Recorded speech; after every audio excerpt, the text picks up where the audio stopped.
It's patch day and there is a lot to do in 10.2, but before we get to that, servers are down. My name is Swag and this is the Vault Day Update.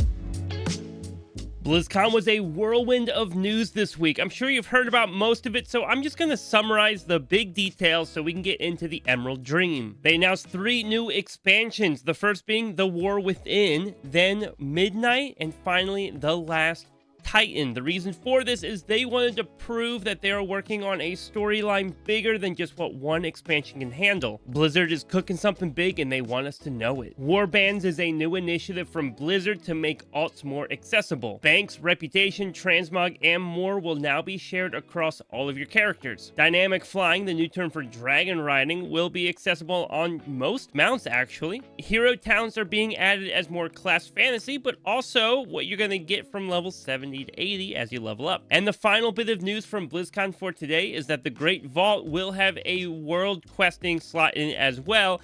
Part of this being the new delves that they're working on, which are kind of like dungeons, but more so for exploration. If you want to learn more about what's coming up in World of Warcraft, I do suggest going back and watching those BlizzCon sessions on WoW What's Next and the WoW Deep Dive. But let's talk about today, because today is the launch of patch 10.2, and there is a lot going on that you need to know about. First up, as you log in, you should get a quest called Call to the Dream. This is how you will start your quest line into the Emerald Dream. Once you pick up this quest, head to the Emerald Dream quest hub by going west past the Onaran Plains and onto the island. Of course, once you've completed the first part of the campaign, you no longer have to fly across the Onaran Plains, and you can actually just take a portal in Valdrakken. The portal will be located at the Emerald Enclave, and it will be accessible on all of your alts. Once you make it to the Emerald Dream, take a moment and collect those dragon riding glyphs. They'll help with your mobility and make questing a lot easier in the area.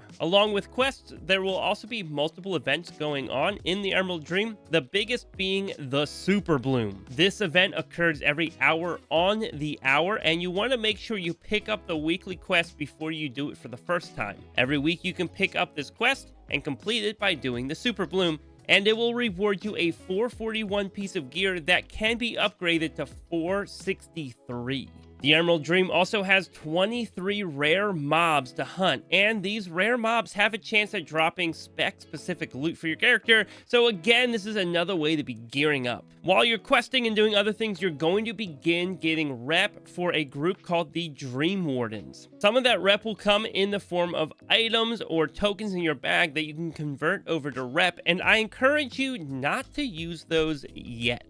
Next week will be WoW's 19th anniversary, and keeping with tradition, they will likely give us a 19% experience and reputation buff. So if you wait to convert those items to rep before then, well, you're going to be missing out on almost 20% extra reputation, and you don't want to lose that. That's a good chunk. Of course, if you are impatient and you want to start farming that rep as fast as possible and as soon as possible, you could always go to the Darkmoon Fair, which is running this week, and pick up the 10% reputation buff from the carousel. It will also give you 10% to experience if you're trying to level instead. Normally, I am not too worried about reputation unless there is something good at the end, and farming rep with the Dream Wardens will allow you to buy a reusable augment rune. So instead of constantly going to the auction house and spending way too much money on those things, you now have an augment rune that you can reuse as much as you need. And don't forget to take a break from the Emerald Dream and head over to Moonglade on Sunday to take part in the Moonkin Festival micro holiday. Not a whole lot going on, but you get to learn a lot about Moonkins, and who doesn't like a good little cute Moonkin? You can now earn extra experience from levels 40 to 70 with this week's Time Walking Warlords of Draenor event, and as always, there will be a weekly quest for completing 5 Time Walking dungeons. However, I'm not exactly sure what type of gear you're going to get from doing this quest, but knowing that we just had a new patch come out, it's probably a pretty good piece of gear and worth doing for just about everybody. There are no affixes this week for Mythic Dungeons, as there are no Mythic Dungeons this week. Season 3 doesn't begin until Tuesday next week, so in the meantime, enjoy your break. However, keep in mind that your first key in Season 3 will be 11 levels lower than the key you would have gotten today. So for example, this past week, I ran a plus 19, but